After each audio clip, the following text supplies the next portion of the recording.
from the Museum of the Home. You might know us as being previously the Jeffrey Museum. But the font is a bit weird. Yeah. Oh. That's because we've got too fancy a brand and it doesn't work on other people's equipment. So this is what we're going to talk about, kind of inclusivity and a different vision of what home means. So you might think that talking about a regeneration project, it would be lots of fancy pictures of buildings and shiny architectural models, but we're not about that because they very cleverly made the building look basically exactly the same as it was before. So what we're going to talk about more is our vision, our mission, our manifesto, who we were reborn as an organisation.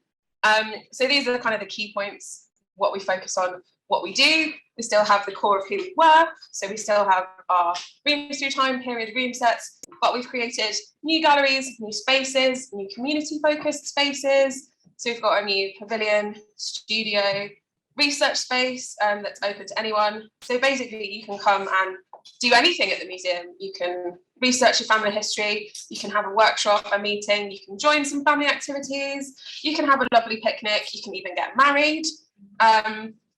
We're all about being the centre of our community where we are in Hackney. Basically the redevelopment increased public spaces, 80% more space for galleries. It also improved our collection stores, which improves access to collections for our communities as well, so it wasn't entirely self-serving.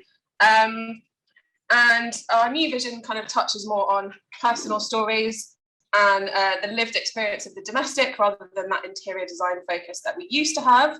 And so basically we're not the V&A, our objects aren't the best, they're not the most perfect, the most valuable. What makes them rich and wonderful is the stories that come with them and how they can show communities what home means to different people. People can feel recognised and seen. But we are doing all of this fun thing with trying to work with communities in the shadow of a rather contentious statue. So this is Sir Robert Jeffrey. He adorns the front of our lovely Grade 1 listed building.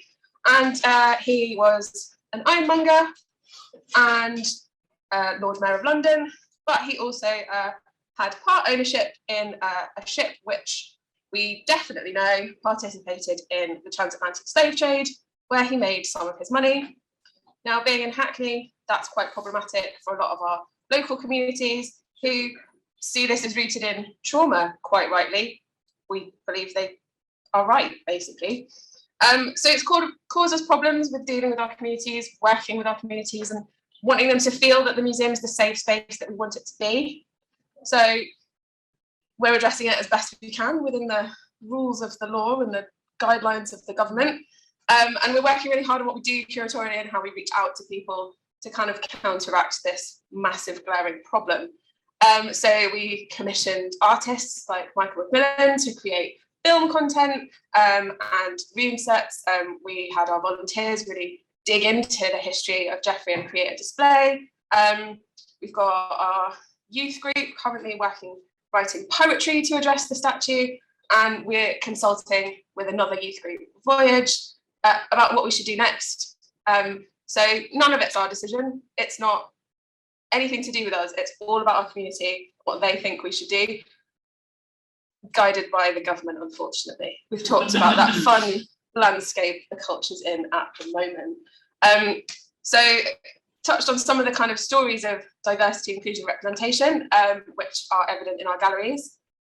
So Louis is going to give you a run through of some of the content that he helped create. Thanks, Amy. Probably going to be checking my phone a lot. I'm not checking the women's scores, my notes on my phone, so it means I've forgotten what I'm going to say. So this is one of our new galleries. One of what we call the home galleries, and they run throughout the basement in our almshouse buildings, which we had dug out and made much more beautiful than they were before, as was dusty, old, mouldy collection stores. So the home galleries are all about displaying our new focus, which is the stories behind the objects rather than necessarily the objects themselves. And the way we've done this, for the most part, is by drawing heavily on our Documenting Homes collection, which is an extensive oral history archive of questionnaires, interviews, photographs, many of which are directly connected to an object in our collection. And so we wanted to showcase this amazing collection we have. So a lot of the objects on display, we know lots about the person who owned them, what that object meant to them, how they used it in their home, what the home that it came from looked like. And we wanted to display these objects more holistically and give them as much context as possible.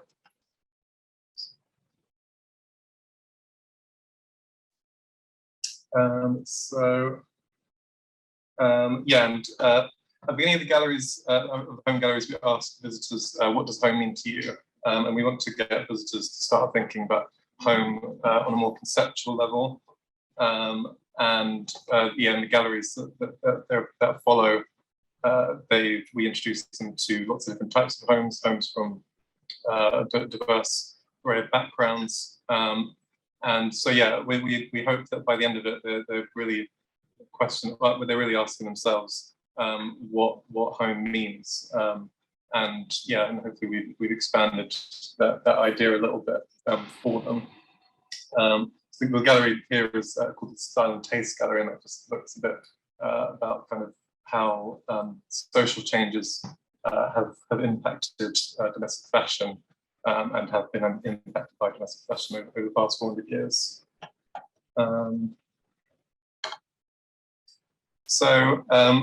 Another crucial element in home galleries is co-curation. Two of the permanent galleries have been co-curated by a group that we've set up. Well, that's been running for a while at the museum, called the Faith and Culture Forum, and they are a group of people from the local boroughs, from lots of different faiths and backgrounds, and they provide an advisory role on lots of aspects, but we also wanted to bring them into the curatorial process, because lots of these objects are sourced from our local communities, but we also wanted to be able to give them a voice in how they are displayed and interpreted. So along with a short film which they helped create called Shelf Life, which inhabits one of the galleries. This is the Faith Gallery, looking at worship in the home. And the Faith and Culture Forum were involved pretty much from its inception, and were advised on gallery design, object lists. They even helped source some of the objects. Some of the objects belong to members of the forum, and they helped write and interrogate as well a lot of the text in the gallery. So the aim was to create this interfaith gallery that represented as many of the major religions in our local communities as we could represent, and the forum provided the expertise that no one in the curatorial team had. It was just a mutually beneficial experience, and one that we want to build upon going forward.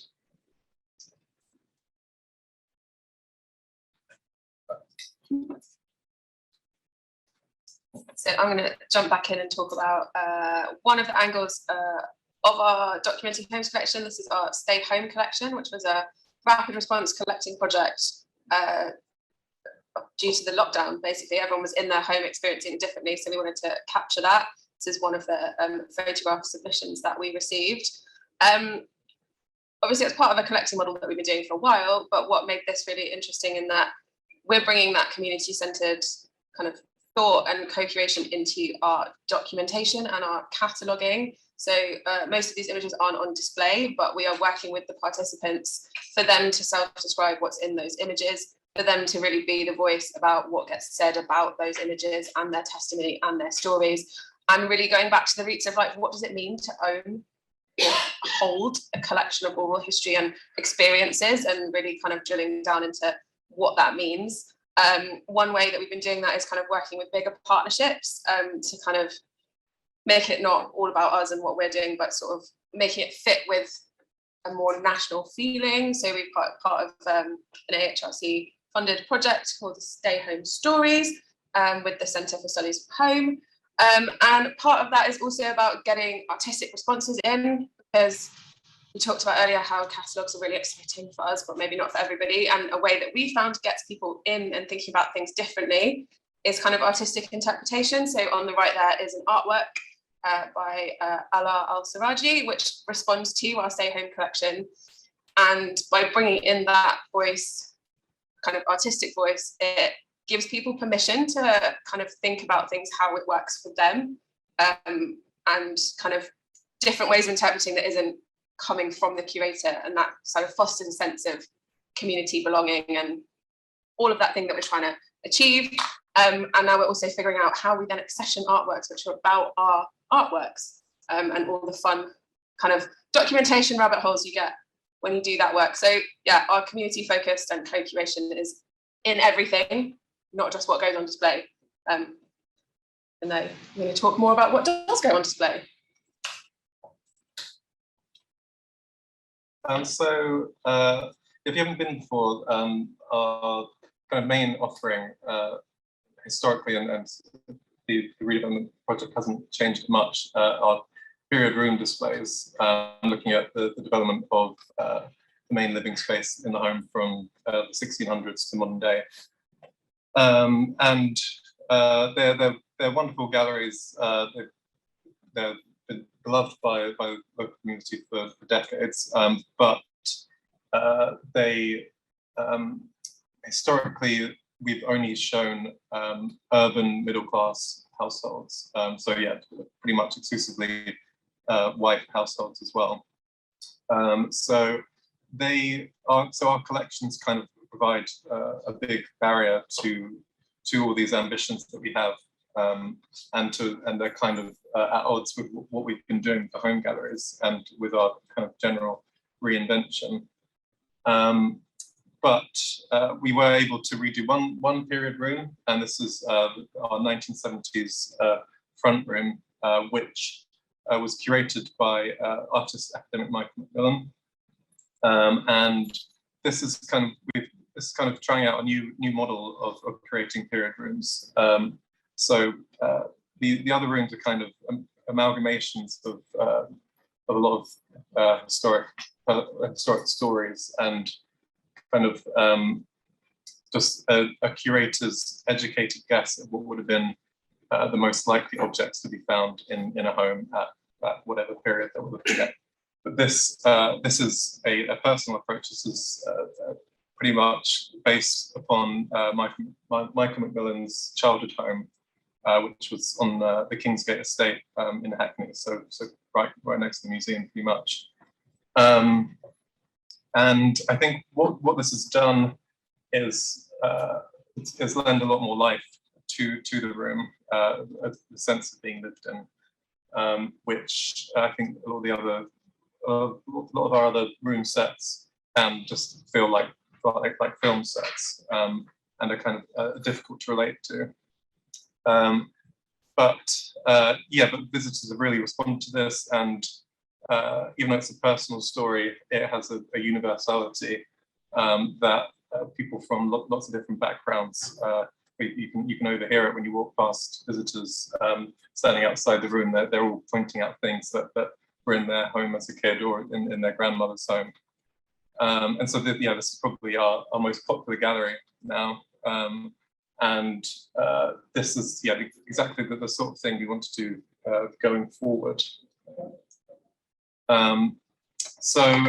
want to redo all the rooms, and the first thing we did was to create this space for the room to rethink, where we invited visitors in to tell us what's missing from the rooms through time, as we call them. And this is also a space that we handed over to a new group we created called the Community Authors, who are a group of people from our local communities. And yeah, we're trying to be as representative of our local communities as possible. And this is a group we reimburse for their time, and which does allow us to have more regular meetings and kind of ensures greater turnout. So we're able to really work with them quite intensively as kind of advisory role and critical friend. And they will be instrumental in helping us decide the direction for the Room Through Time going forward. We're also doing lots of benchmarking, going to other museums, going to conferences like this, and seeing how everyone else is tapping similar themes. So this is the Migration Museum in Lewisham, which they've moved into a shopping centre, similar to the Barnsley Museum yesterday, and has been really successful. I think I'm running out of time, so I will just pass it back on to Amy to finish up. You saw a whistle stop of some more co-curated Faith and Culture Forum activities there with our Hanukkah display and our idea for the future of a Jewish tenement. But this is our current temporary exhibition, which is Recollect, a collections management focused temporary exhibition. Dreamy, right? So in this space, we are being fully 100% transparent. This is basically my office at the moment. We're doing a collections review project. We're asking everyone to just get involved and tell us what we should be doing, what we should be keeping, what we shouldn't be keeping, and really just delving into that sense of social democracy and community ownership. These objects aren't really curated. We're just unpacking the boxes, and what we've got is what's going up. And people get to see absolutely everything that we've got and engage with it. It's been super worthwhile because I think if we'd done this process curatorially by ourselves, we would have probably decided that 75 almost identical woodworking planes were the things that we might get rid of, and the lovely costume collection, which is obviously very beautiful, it's what we would keep. But the emotional responses that we've been getting from people are the exact opposite. Everyone's got a memory about a granddad, a brother, or somebody with a woodworking hobby, and everyone just thinks the clothes are nice. So instant, worthwhile of doing all of this and bringing community in. We basically don't do anything without involving our community in some way. Some of our other projects, we've got an East and Southeast Asian project that focuses on those communities and their experiences.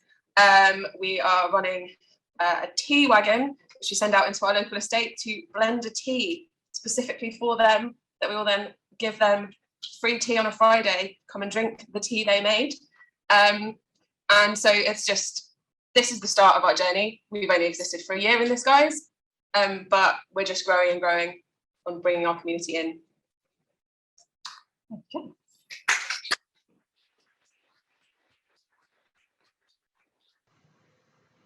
Hello everyone, my name is Jenny Hill and I'm the Museum and Collections Lead at Craven Museum, which can be found in Skipton Town Hall, North Yorkshire. I'm a white woman in my 20s with long brown hair and I use she, her pronouns. I'm sorry I can't be here in person today to speak, but I hope you find this pre-recorded session interesting and informative. If anyone has any further questions in relation to this talk, please feel free to drop me an email or give me a call using the contact details at the end of this presentation. So, this session is called Creating a Cultural Hub, Rural Regeneration at Craven Museum, Skipton Town Hall. To summarise, at Craven Museum we have recently completed a National Lottery Heritage funded redevelopment project, which has transformed the museum into a new up-to-date accessible space that can now be reached by a much wider audience. This talk will look at how the project has helped to boost rural regeneration in the Craven area by offering a new space for local communities to use and be part of, as well as driving increased visitor numbers to the area. Now, to start with a question we regularly get asked at the museum, what is Craven? Well, Craven is a region in the North Yorkshire area that covers part of the Yorkshire Dales. The name Craven is very old. It might come from the Celtic word for wild garlic, which grows very well in the area, or it might mean craggy region. The boundaries of the region have changed over the years, but they generally stretch from towns closer to industrial West Yorkshire in the south through to the more rural agricultural settlements in the north, such as Ingleton and Clapham, which border Lancashire. It covers the historic market towns of Skipton, Settle and Grassington, along with tourist beauty spots such as the Three Peaks and the Dales. Craven has a long history.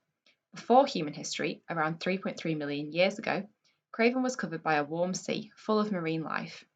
Evidence of human activity can be found in the area from the Paleolithic period onwards. The air gap, a corridor running through the Pennines, provided a natural transport route for people to move around. By the Neolithic period, people had begun to settle, and farming increased during the Bronze and Iron Ages. There were trade routes through to Ireland and Europe, meaning the transportation of further people and goods. The Romans, Vikings, and Anglo-Saxons all left their mark on the area. Agriculture, particularly cattle and sheep farming, always played an important part in Craven's history. Yet the 1700s were to see a change that has continued to affect Craven ever since. The Industrial Revolution saw a boom in mills and factories, with increased transportation in the form of the canals, such as the Leeds-Liverpool Canal, which notably runs through the area, and the railways alongside this. Other industries, such as lead mining, had taken place in the area since the Roman period, and these new forms of transport could be utilised to move natural resources such as this around at a higher pace. But like many other areas, the 1900s have seen a decrease in industrial activity that once brought wealth and jobs to the area. In 1983, Dewhurst Mill, a producer of Silco cotton and one of the biggest textile operations in Craven, closed its doors. Since then, Craven has had to contend with economic decline in some areas and has faced challenges such as population loss and issues with isolation. This history is an important story to tell. The redevelopment project at Craven Museum endeavoured to reflect this story of how the unique natural landscape of the Craven area shaped how humans came to settle in this region, and then how humans used the landscape to aid the development of agriculture and industry. But we didn't come to this conclusion on how to tell the story of Craven alone. We wanted the Stories and Treasures of Street and Dale National Lottery Heritage Funded project to truly tell the story of Craven the local community wanted to hear. To ensure that the museum continued to play a central role in the cultural life of Craven, it needed to be embedded in the community, something which would be impossible if the community felt removed from the content. From research undertaken for the development stage of our NLHF bid 2015 to 2016, we found out that the main issues with the museum were as follows. That it was hard to find, as it was upstairs in the town hall with little external signage. It was hard to access physically, as there was no lift and it included a range of unsuitable display cases. The displays had little continuity and didn't tell an overall story. The themes were all mixed together and the displays had been developed piecemeal. And the displays didn't reflect some of the key aspects of Craven's history and culture. For example, there was little information about the canal or textile history of the area, and the unique limestone caves of the area were left out. In light of this, we ran an extensive programme of public consultation throughout 2017 to gather more information about what visitors wanted to see in the museum. We wanted to collect this information from as wide a range of people and groups as possible, particularly from those communities whose voices had previously been left out of the museum displays. To do this, we ran interpretive workshops with a heritage interpretation specialist called Anne Tweedy. The sessions were attended by cultural services staff and volunteers, along with staff and volunteers from other local museums. Counsellors, specialists and other interested participants were also encouraged. Around 15 people attended each workshop in the end. Through discussions and exercises led by Anne, we established a wide range of potential themes for the new museum displays, as well as the overall big idea. These themes formed the core of our more extensive public consultation. From here, we went on to try and use as many different forms of consultation as possible. This included carrying out questionnaires, increasing feedback options, visiting local community groups and events, running handling sessions, undertaking store and museum tours, running specific public consultation events, visiting schools, and talking to other service providers. The aim of all these sessions was to find out more about what the public wanted to see displayed at Craven Museum. Some key findings came out of this consultation. One important factor was that of all the 284 people who responded to our main feedback questionnaire, 61% were residents of Craven and 49% were visitors to the area. 58% of those surveyed were repeat or regular visitors. This really highlighted to us the fact that the museum has a very important role in the lives of locals, as well as visitors, as it is a place that residents frequently visit. This really helped us to prove that Craven Museum plays a key part in the local community, as it gives residents a space where they can see their own local history reflected. It is also a cultural space that they can come to on their own or with family and friends. For a region that often struggles with isolation and loneliness, this is incredibly important. In order to continue to embed the museum in the community going forwards, we created a section of the museum called the Community Case. The case offers a space that any local community groups or interested individuals can apply to exhibit in. By filling in a simple form, groups can share their ideas with us and we can book them into our exhibition schedule. One of the things we wanted to avoid with the case was for it to look like an add-on. We didn't want a substandard case in the foyer or hidden under the staircase. If community is at the heart of our museum, then the community case needed to be at the heart of our display space. The case, therefore, forms a fully integrated part of our museum's main gallery. Situated between our social history sections on notable people from the area and objects relating to working in Craven, the case is of the same size, grade and significance of any other part of the museum. When working with our redevelopment graphic design team, we made sure that they provided us with editable versions of museum labels that are of the same design as all the other labels in the museum's permanent gallery. This all means that the community case is given the same importance and prominence as any other section of the museum. We also provide a leaflet holder next to the case that exhibiting groups can use to promote their societies and projects. Importantly, we also offer groups as much or as little help with their displays as they would like. If they want our support with writing labels, selecting material, and displaying items, then we are always happy to co-curate in this way. However, if groups want to undertake the whole displays themselves, we also try to facilitate this as much as possible. It is, after all, a community story, not ours. Guidance and label accessibility and help with editing text into our own standard label format can be all the contribution we make to a community case exhibition. The community case plays a vital role in creating a cultural hub at Craven Museum, that in turn helps to regenerate the local area. Not only does it give local groups the space to share their stories and increase their reach, but it also helps them to feel a sense of pride about the area that they live in and that they play a big part in making Craven what it is. Alongside providing a space for the community to tell their own stories, we also considered during our redevelopment project how we could help to boost and regenerate the rest of the Craven area. As the museum is situated in the busy market town of Skipton, we already benefit from the tourism attractions of the town. So, we tried to raise the profile and visitor awareness of other areas of Craven throughout our displays. As the main theme of our redevelopment permanent displays is how the landscape has shaped human activity in Craven, and how then in return humans have shaped the landscape, we try to include as many local areas of interest as possible in our displays. We now tell the geological story of the Craven Fault, including well-known natural features such as malum, but also to include information about the reef knolls of Craco and the Great Scar Limestone at Castleberg Settle. We have a section on the importance of caves in Craven's history with modern caving featuring, and signposting out to local caving groups. Our large tabletop topographical maps interactive provides short videos about the history of Craven, including modern-day walks and cycling routes that can be found across the district. We also tell the story of artists, writers and musicians who have all been inspired by the Craven area, encouraging people to explore the area where they drew from. Yet industry, the decline of which has led to some economic downturn in the area, can also persuade visitors to see more of the area.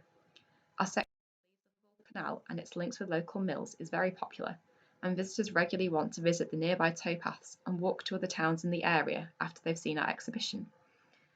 Including this information throughout the museum will hopefully help to encourage visitors from outside the area to visit more of Craven and see what it has to offer.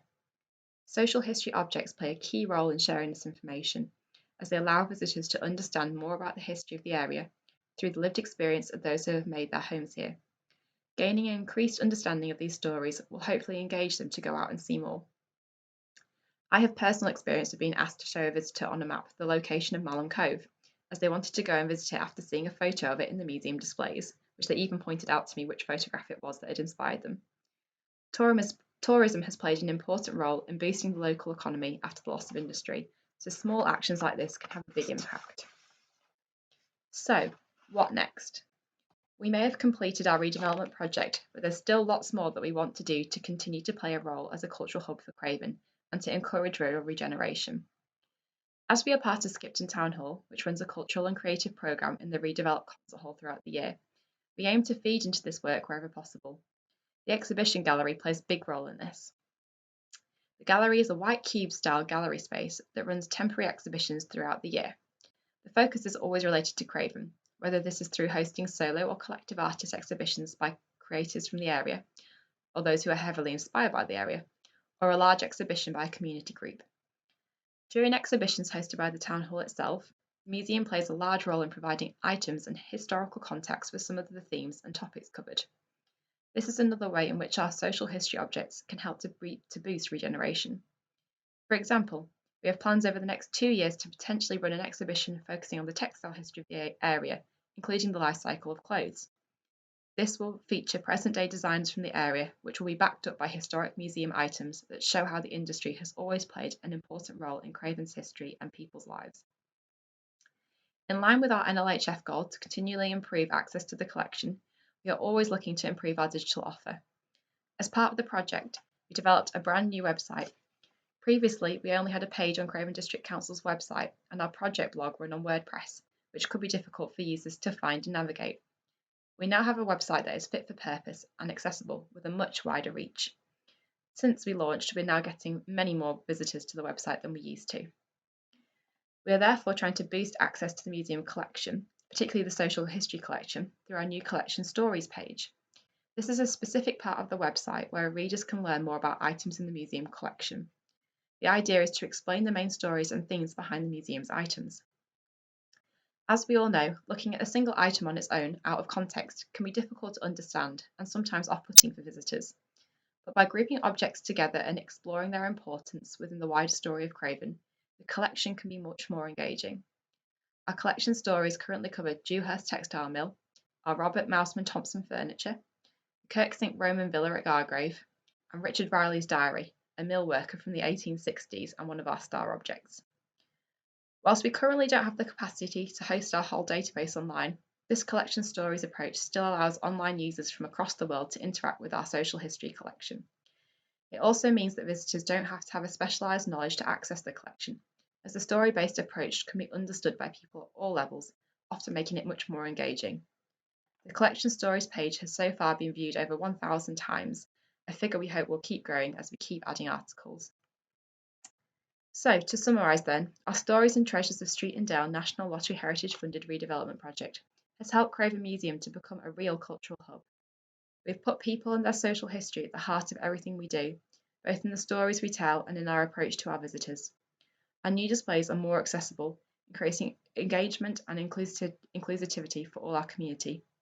Our community case focuses on helping local people to feel that the museum is a space for them and gives them an opportunity to let the rest of Craven know what they do, boosting participation and a sense of community. The new Craven focused displays also encourage visitors to go out and explore the local area, driving regeneration. Whilst we know that there is always more to do, our regeneration project has given us a solid base to work outwards and grow from. I hope you've enjoyed listening to my presentation today. This last slide has a link on it to our video that's recently been produced by NLHF on dynamic collections, which explains a bit more about our project and what we've done. Please feel free to go and check it out. As I said at the start, if anyone's got any questions or would like to ask me anything, please feel free to drop me an email or to give me a call and I'll happily speak to anyone. Thanks very much for listening.